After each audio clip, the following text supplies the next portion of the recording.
부산진 믿음의 가족 여러분, 오늘도 주님과 함께 동행하는 복된 하루가 되시기를 바랍니다. 오늘 말씀은 사무엘하 19장 1절에서 15절입니다. 어떤 사람이 요압에게 아뢰되 왕이 압살롬을 위하여 울며 슬퍼하시나이다 하니 왕이 그 아들을 위하여 슬퍼한다 함이 그날의 백성들에게 들림에 그날의 승리가 모든 백성에게 슬픔이 된지라.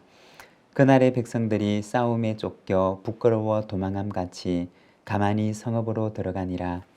왕이 그의 얼굴을 가리고 큰 소리로 부르되 내 아들 압살롬아 압살롬아 내 아들아 내 아들아 하니 요압이 집에 들어가서 왕께 말씀드리되 왕께서 오늘 왕의 생명과 왕의 자녀의 생명과 처첩과 비빈들의 생명을 구원한 모든 부하들의 얼굴을 부끄럽게 하시니 이는 왕께서 미워하시는 자는 사랑하시며 사랑하는 자는 미워하시고 오늘 지휘관들과 부하들을 멸시하심을 나타내심이라.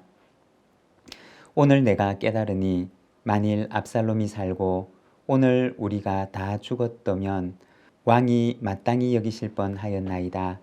이제 곧 일어나 나가 왕의 부하들의 마음을 위로하여 말씀하소서. 내가 여호와를 두고 맹세하옵나니 왕이 만일 나가지 아니하시면 오늘 밤에 한 사람도 왕과 함께 머물지 아니할지라. 그리하면 그 화가 왕이 젊었을 때부터 지금까지 당하신 모든 화보다 더욱 심하리이다 하니 왕이 일어나 성문에 앉음에 어떤 사람이 모든 백성에게 말하되 왕이 문에 앉아 계신다 하니 모든 백성이 왕 앞으로 나오니라. 이스라엘은 이미 각기 장막으로 도망하였더라. 이스라엘 모든 지파 백성들이 변론하여 이르되 왕이 우리를 원수의 손에서 구원하여 내셨고 또 우리를 블레셋 사람들의 손에서 구원하셨으나 이제 압살롬을 피하여 그 땅에서 나가셨고 우리가 기름을 부어 우리를 다스리게 한 압살롬은 싸움에서 죽었거늘 이제 너희가 어찌하여 왕을 도려 모셔올 일에 잠잠하고 있느냐 하니라. 다윗 왕이 사독과 아비아달 두 제사장에게 소식을 전하여 이르되 너희는 유다 장로들에게 말하여 이르기를 왕의 말씀이 온 이스라엘이 왕을 왕궁으로 도로 모셔오고자 한다는 말이 왕께 들렸거늘 너희는 어찌하여 왕을 궁으로 모시는 일에 나중이 되느냐. 너희는 내 형제요 내 고륙이거늘 너희는 어찌하여 왕을 도로 모셔오는 일에 나중이 되리요 하셨다 하고 너희는 또 아마사에게 이르기를 너는 내 고륙이 아니냐. 내가 요압을 이어서 항상 내 앞에 지휘관이 되지 아니하면 하나님이 내게 벌 위에 벌을 내리시기를 바라노라 하셨다 하라 하여 모든 유다 사람들의 마음을 하나같이 기울게 하매 그들이 왕께 전가를 보내어 이르되 당신께서는 모든 부하들과 더불어 돌아오소서 한지라. 왕이 돌아와 요단의 이름에 유다 족속이 왕을 맞아 요단을 건너가게 하려고 길갈로 오니라. 아멘. 오늘 우리가 읽은 말씀에서는 다윗을 찾아가는 요압의 모습을 보여줍니다. 5절과 6절의 말씀입니다. 요압이 집에 들어가서 왕께 말씀드리되 왕께서 오늘 왕의 생명과 왕의 자녀의 생명과 처첩과 비빈들의 생명을 구원한 모든 부하들의 얼굴을 부끄럽게 하시니 이는 왕께서 미워하시는 자는 사랑하시며 사랑하는 자는 미워하시고 오늘 지휘관들과 부하들을 멸시하심을 나타내심이라. 오늘 내가 깨달으니 만일 압살롬이 살고 오늘 우리가 다 죽었다면 왕이 마땅히 여기실 뻔하였나이다.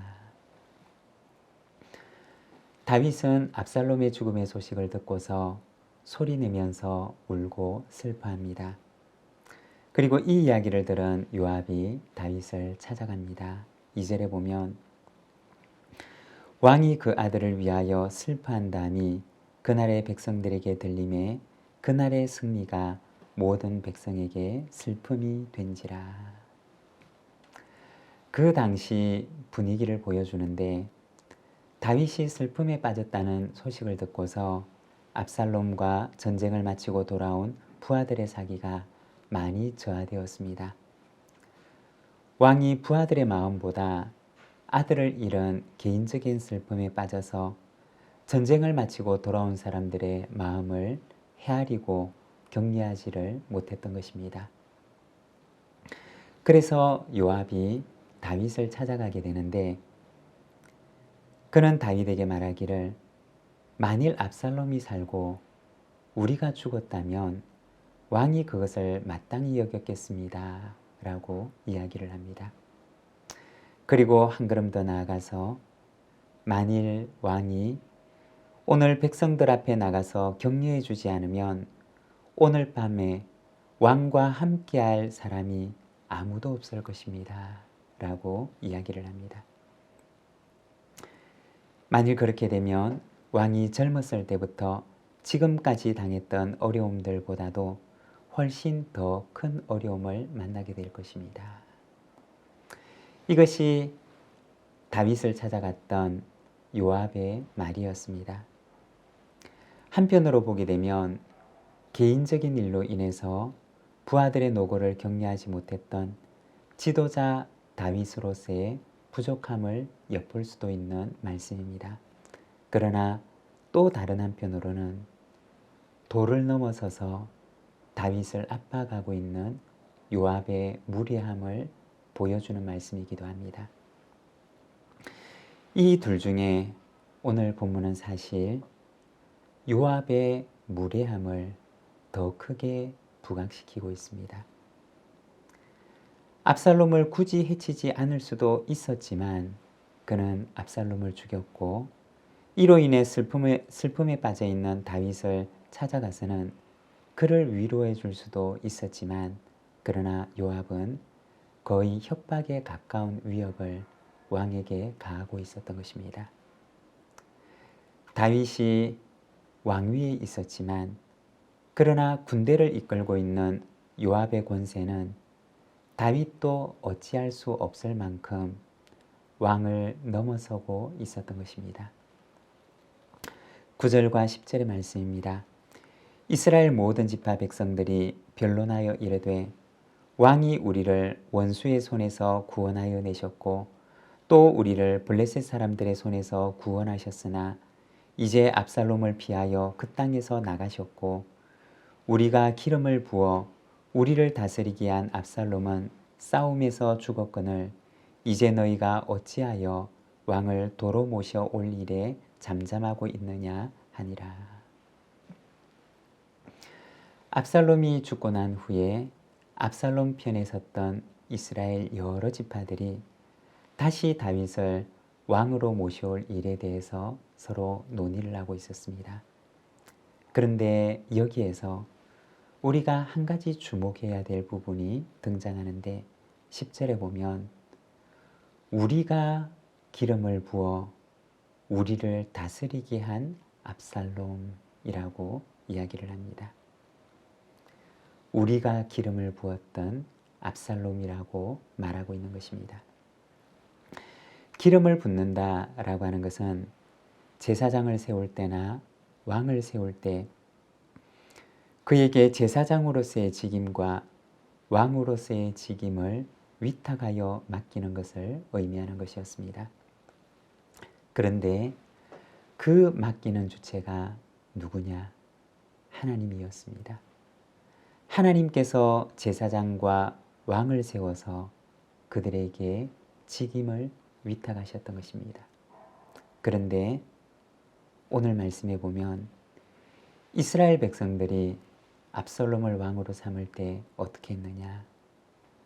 우리가 기름을 부어서 우리를 다스리게 하였다라고 이야기를 합니다. 맡기는 주체가 하나님이 아니시라 바로 그들 자신이었던 것입니다. 우리가 이 말씀을 보면 이스라엘 백성들은 이스라엘의 여러 지파들은 대단히 민주적인 절차를 거쳐서 압살롬을 왕으로 세운 것 같았지만 그러나 그것은 하나님의 방법이 아니었던 것입니다.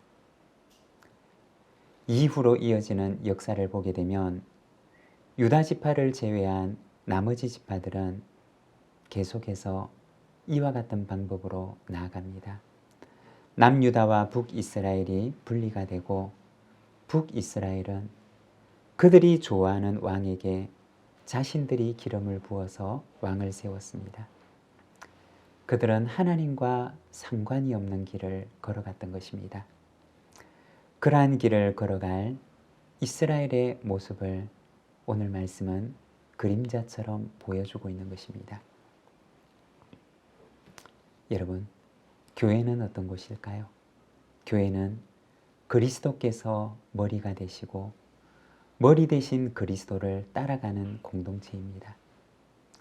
세상을 따라가는 곳이 아니라 세상의 풍조와 가치와 사고를 따라가는 것이 아니라 그리스도를 따라가는 신앙과 순종의 공동체입니다. 여러분, 세상이 어떠하다 할지라도 하나님의 말씀을 기준으로 삼고 순종의 길을 걸어가는 우리 부산진 모든 믿음의 가족들이 되시기를 바랍니다. 13절과 14절입니다. 너희는 또 아마사에게 이르기를 너는 내 고륙이 아니냐 내가 요압을 이어서 항상 내 앞에서 지휘관이 되지 아니하면 하나님이 내게 벌 위에 벌을 내리시기를 바라노라 하셨다 하라 하여 모든 유다 사람들의 마음을 하나같이 기울게 하며 그들이 왕께 전가를 보내 이르되 당신께서는 모든 부하들과 더불어 돌아오소서 한지라. 유다 족속이 다윗을 다시 모셔오기로 결정합니다. 그런데 여기에 보면 다윗은 아마사에게 전가를 보내 말하기를 당신이 요압을 이어서 내 앞에 지휘관이 될 것이다 라고 이야기를 합니다. 다윗과 요압이 멀어지게 될 것임을 말하는 것입니다. 다윗의 마음이 이미 요압을 떠났던 것입니다. 요압은 훌륭한 장수였지만 하나님께서 세우신 다윗의 왕으로서의 권위를 인정할 줄 몰랐던 사람이었습니다. 인간적인 방법으로 돕고 인간적인 힘과 생각으로 도왔지만 자신의 생각과 달랐을 때에는 하나님께서 세우신 다윗을 협박하고 또 그 명령을 거부하기도 합니다. 요압은 자기보다 힘이 조금 약한 인간 다윗은 보았지만 그러나 그것을 넘어서서 하나님께서 주신 다윗의 권위를 볼 수 있는 눈은 그에게 없었던 것입니다. 사랑하는 여러분, 세상적인 눈으로 우리가 우리의 삶을 바라보는 것이 아니라 영적인 눈으로 그리고 신앙의 눈으로 세상을 바라보며 오늘 우리가 살아가는 삶의 현장 가운데서 신앙과 순종으로 하나님의 나라를 이루어가는 우리 부산진 모든 믿음의 가족들이 되시기를 바랍니다. 기도하겠습니다. 사랑의 하나님 아버지 은혜를 감사합니다. 오늘 슬픔에 빠져있는 다윗과 그를 찾아가는 요압과 그리고 또한 그들이 기름을 부어 압살롬을 왕으로 세웠던 그 이야기들을 우리가 말씀을 통하여 바라봅니다. 사랑하는 하나님 아버지, 오늘도 하나님의 말씀 앞에 우리 자신이 서서 하나님의 말씀 앞에 우리 자신을 세울 수 있도록 인도하여 주시기를 원합니다. 사랑하는 하나님 아버지, 세상의 눈으로 인간적인 눈으로 참으로 이곳을 바라보는 것이 아니라 하나님의 눈으로 영적인 눈으로 신앙의 눈으로 세상을 바라보며 우리의 삶의 연장을 하나님의 나라로 만들어 갈 수 있도록 인도하여 주시기를 원합니다. 주님, 오늘도 이 하루 신앙인으로 살아가기를 원합니다. 신자로 살아가기를 원합니다. 우리를 붙들어 주시고 이 믿음의 길 끝에서 주님과 함께 승리하도록 인도하여 주옵소서. 예수님의 이름으로 기도드립니다. 아멘.